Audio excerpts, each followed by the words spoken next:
Det var kjempebra. Er øvelsen avsluttet når du snur deg og går vekk ifra meg da? Ja, jeg skal vel egentlig si det. Ja. Ok. Vil du starte i det hjørnet? Ja.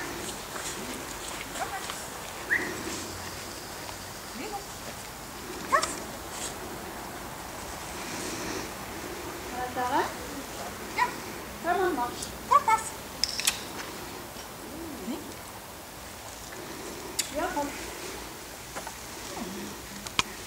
Fremad marsj.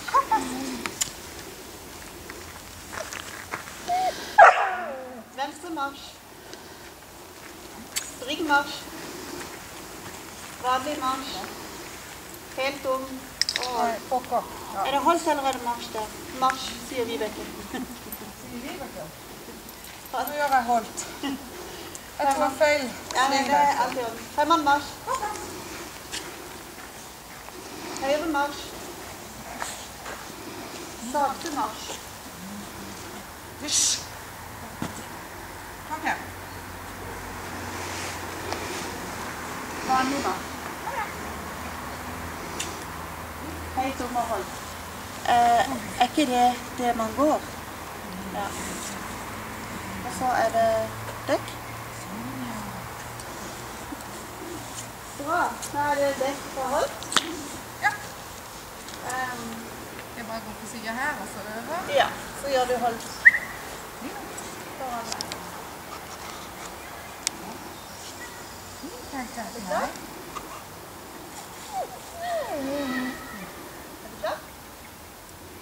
Ja. Foran marsj. På plass.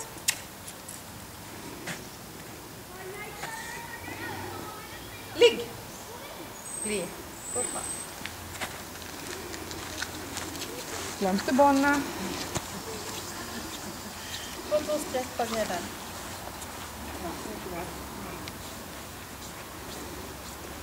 Gå inn til avslutt.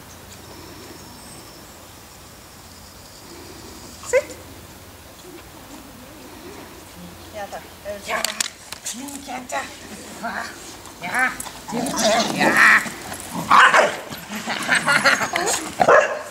Kom an. Og så er det innkalling. Nå kan du gå ned i det hjørnet og få kalling. Skal jeg få båndet opp sånn?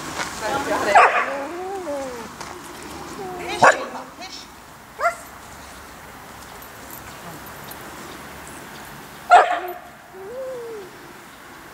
Jeg tenker det bare i lomma. Er du klar? Ja. Ja, nå er du klar. Bli.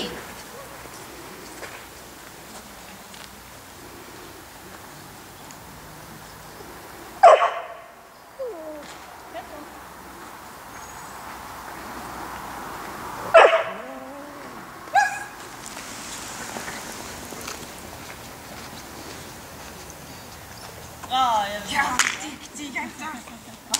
Kom an, dyktig jente. Kjempebra. Da står under marsj. Ja. Skal vi ta den denne veien, eller? Ja. Da har vi kanskje ikke rett mot Ayla. Nei, kom her. Fikk du den her som snoda di? Plass. Det så egne da. Ja. Inn med rumpa. Kom her. Lilo. Plass. Ja, flink jente. Er du klare? Ja. Ja. Da skal hun stå på høyde med meg. Ja. Og plass. Stå. Nei, stå. Kom an en gang til. Kom an. Krybe? Var det ikke det nå? Er ikke det? Herregud, det er så lydig da. Gå plass. Stå. Flink jente.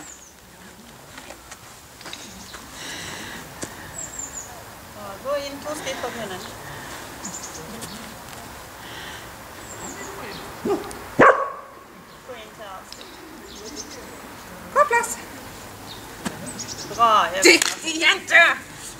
Vi er litt konsentrert i alle sammen. Men jeg er enig, Lilo.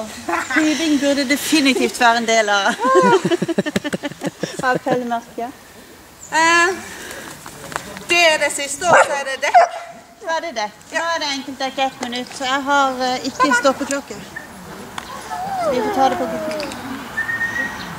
Milo, press!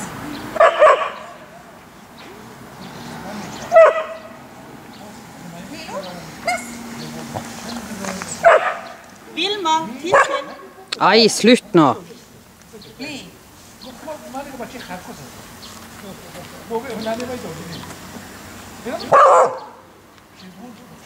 Ai, slutt nå. Gå til enden. Det er verre å gå bak henne, men. Ja.